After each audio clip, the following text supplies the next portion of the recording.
The big fish pitcher is off the market. What's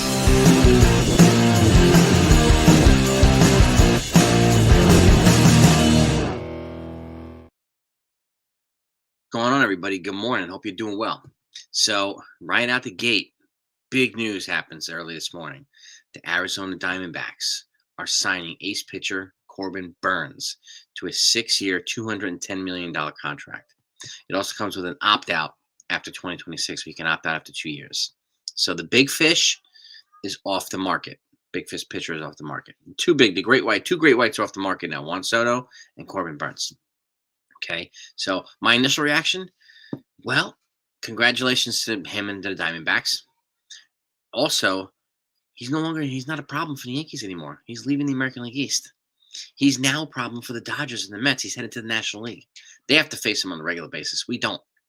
The only time we would face him would be in the World Series. Okay, so now my next reaction is, well, do they trade now Jordan Montgomery, or do they add Burnes to the rotation to complement Montgomery and hopefully make it a better rotation? That still remains to be seen. But the Diamondbacks definitely needed another pitcher. So they just added the biggest one out there. So congratulations to them. By the way, if you're a baseball fan, no matter who, like I always say this, if you're not subscribed to this channel, hit that subscribe button right now, please, and turn on all your notifications as well. I want to make sure that you don't miss news like this, even if it's not regarding the Yankees. Okay, I don't want you to miss out on stuff. So, and I thank you so much for it.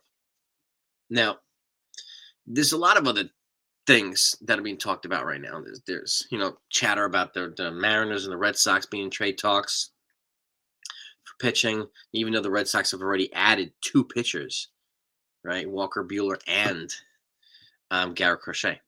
So, which is going to make them a tough team to beat this year because they've got that young dynamic nucleus. But I'm hearing that they would be offering potentially one of their young hitters in exchange for another pitcher, one of the young Seattle pitchers. So, but that's been going on for a while. So there's not really news to report on that, but just wanted to keep you in the loop on what's going on there. There is potential that the Red Sox might add another pitcher, which would make them even tougher for them in the AL East. They're going to be tougher already to beat in the AL East. So, and they have officially announced the Walker Buehler signing. He's passed his physical. So there's that. And the other piece of news, the Padres have re-signed Logan Gillespie to a minors deal. So they're adding pitching depth on the minor league contract, the Padres.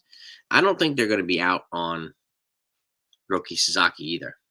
I'm not convinced he's going to the Dodgers. So there's a lot of specs saying that he will be, but I'm not convinced he's going to the Dodgers. So, yeah, the Diamondbacks the Padres have just as much of a chance as any other team does. So, stay tuned on that one. His decision is going to be made in a couple of weeks. Right around January 15th is when he can sign with teams, and that's right around the corner. That's when the money resets internationally for players, for teams, I should say. So that's when they have their full allocation for 2025. And then that period starts January 15th to December 15th. That's the international signing period. So there's going to be a lot of international stuff. And I wouldn't be surprised if some of these other teams are waiting for international resets too, with Hai-Sun Kim, who's posted, and some of these other folks have been posted. And Munetaka Murakami is not going to be posted until next year. And I do think the Yankees are going to be aggressive after him, since they will have an opening at first base. So, and, signing Christian Walker, would have interfered with that. And I understand that. And again, people are upset at Paul Goldschmidt, his age, he's not as good as. Look at his on-base percentage. It's one of the most important things the Yankees needed to replace in Juan Soto's departure, right? His OBP is 50 points higher than Christian Walker. 50. Okay? And his OPS is higher at Yankee Stadium than any other first baseman candidate. Would be him, Carlos Santana, Pete Alonso, any of these guys, Christian Walker. All due respect to those guys, but his OPS at Yankee Stadium was higher than all of them by a mile. There's a reason why he's here. Plus, he turned down bigger deals elsewhere. He wanted to come here. Okay, so good. I'm happy there as well. But Corbin Burnes to the Diamondbacks creates a whole new dynamic. And again, it makes the American League East a little bit weaker. Okay, I mean, yes, the Red Sox have gotten stronger. There's no doubt about it. So they're probably going to be the biggest thorn in our sides as the Yankees, more so than the Orioles will be. And I do expect the Orioles to probably try to replace Corbin Burnes with somebody who I have no idea. Maybe Jack Flaherty now because he's available. And Corbin Burnes getting 35 years. Not as much as Blake Snell got, but it's more overall in the contract for the Scott Boras client. So about almost 30 million more. So there's that. And I was surprised because I thought he was the San Francisco Giants had an 8-year offer out to him, but maybe it wasn't as much as this. But I also do expect the Giants to make a move because they lost Blake Snell also. So maybe the Jack Flaherty is going to be at the top of their list too. It's going to be this carousel of starting pitching, right? Now that the big fish are off the board, I expect more movement in the pitching market. And in the bullpen market has not established itself yet, really. Neither has a second base or third base trade market. So we still have 2 months left until spring training anyway, almost 2 months. So that will eventually materialize and we'll get more information. And then, like with the Yankees needing to, I think they have one more big move in them or trade for an infielder. So I'll keep you updated on that or signing somebody like Ha-Seong Kim. So, major league player. There's Ha-Seong Kim. Ha-Seong Kim. This one's Ha-Seong Kim. Ha-Seong Kim is the young guy from 25-year-old from Korea who was just posted recently from the KBO.